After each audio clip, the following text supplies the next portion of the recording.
गुरु प्यारी सात संगत जी। आज जो हम आपको साखी सुनाने जा रहे हैं, यह साखी बहुत ही सुंदर साखी है जी। यह साखी एक छोटे बच्चे की है जो कि अभी 1.5-2 वर्ष का ही है। जब उसने बाबा जी को देखा तो देखकर दोनों हाथ जोड़कर राधा स्वामी की, तब यह देखकर सारी संगत हैरान हो गई और सभी की आंखों में आंसू आ गए।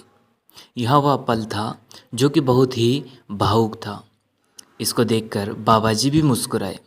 तो चलिए हम चलते हैं आगे। साथ संगत जी, साखी में अंत तक जरूर बने रहिएगा और देखिएगा बाबा जी किस प्रकार से दया मेहर करके जिसे अपने पास बुलाना चाहते हैं वहाँ उन्हें बुला ही लेते हैं, चाहे कितनी ही दूर क्यों ना हो। तो चलिए हम चलते हैं आगे। यहाँ साखी एक सत्संगी बहन की है जो बाबा जी के ब्यास सत्संग प्रोग्राम में हमेशा जाया करती थी।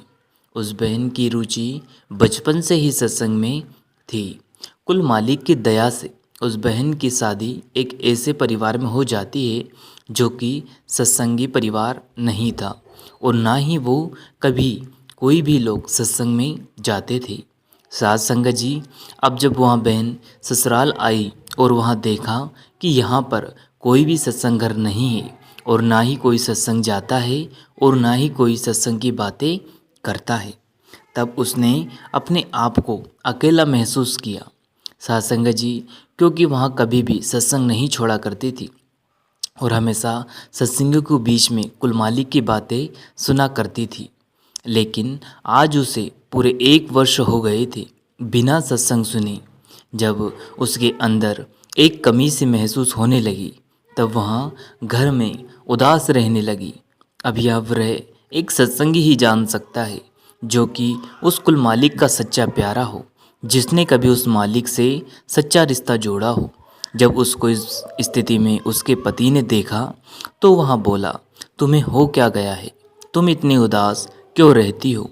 तब उस बहन ने कहा, मुझे ब्यास घर जाना है, सत्संग सुनना है। साथ संगत जी, और वहाँ जाकर वह कहने लगी कि प्यारे बाबा जी के दर्शन करना है, आप चलो कभी एक बार मुझे सत्संग एवं दर्शन करा लाओ। साथ संगत जी, वह कहने लगी, अगर आप एक बार मुझे सत्संग व दर्शन करा लाओगे ब्यास जाकर तो कभी भी मैं नहीं कहूँगी कि मुझे दोबारा ले चलो।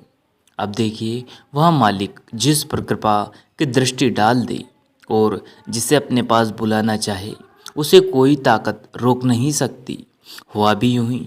वहाँ भाई कहने लगा, ठीक है चलो हम ब्यास चलते हैं। तब वहाँ दोनों पति पत्नी बड़े ही प्रेम से ब्यास चले गए और जब उस भाई ने कुल मालिक के दर्शन करे और उनके सत्संगों को सुना तो वहाँ भाई भावुक हो गया और अपनी पत्नी से कहने लगा कि यहाँ तो स्वयं कुल मालिक के स्वरूप है, अब हम हर सत्संग में आएंगे। और वहाँ बहन कुल मालिक की मौज देखकर रोने लगी, भावुक हो गई और मन ही मन में कहने लगी कि हे मेरे प्रभु, ये तेरी कैसी लीला है, धन्यवाद प्रभु। अब जब वहाँ 2 साल के बाद ब्यास गए तो सत्संग सुनने को जाने वाले थे। उससे पहले उसे कुल मालिक की दया मेहर से एक पुत्र की प्राप्ति हो चुकी थी। अब वहाँ अपने पति के साथ साथ अपने बेटे को भी ब्यास ले आई और जब कुल मालिक पांडाल में दर्शन देने को आए तो उस बहन को, जो कि बहुत ही प्रेमी एक पुत्र प्राप्त हुआ था, उस लड़के ने बाबा जी को जैसे ही देखा उसने दोनों हाथ जोड़कर जोर जोर से बाबा जी कहने लगा। अब देखिए, उसकी आयु सिर्फ 2 वर्ष की थी लेकिन उसके अंदर जो विरह, जो तड़प और जो प्रेम कुल मालिक के प्रति था वहाँ लफ्ज़ों के द्वारा बयां हो गया। यहाँ देखकर बाबा जी भी हंसने लगे और उस पर कृपा दृष्टि डाली और मुस्कुराते हुए उसे देखकर आगे बढ़ गए। साथ संगत जी, यह देखकर उस बहन की आंखों में आंसू आ गए, मानो वह सोच रही थी कि बाबा जी ने कहा कि अब तो खुश है ना। यहाँ देखकर सारी संगत बहुत भावुक हो गई थी।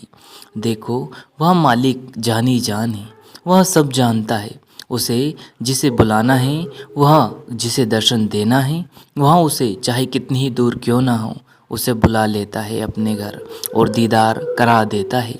यह होती है सच्ची तड़प, लगन। अगर हमारे अंदर उस मालिक के प्रति सच्ची लगन है, प्रेम है, तड़प है, तो वह मालिक कोई ना कोई रास्ता निकाल कर हमें अपने पास बुला ही लेता है। इसी के साथ अपनी वाणी को विराम देते हैं। अगर साखी पसंद आई हो तो लाइक कीजिएगा, शेयर कीजिएगा और चैनल को सब्सक्राइब करके बेल आइकन को प्रेस कर ले, जिससे कि आपको ऐसे वीडियो मिल सके जी। धन्यवाद। संत सदगुरु प्यारे बाबा जी महाराज आप सभी पर कृपा बनाए रखे जी। शुक्रिया।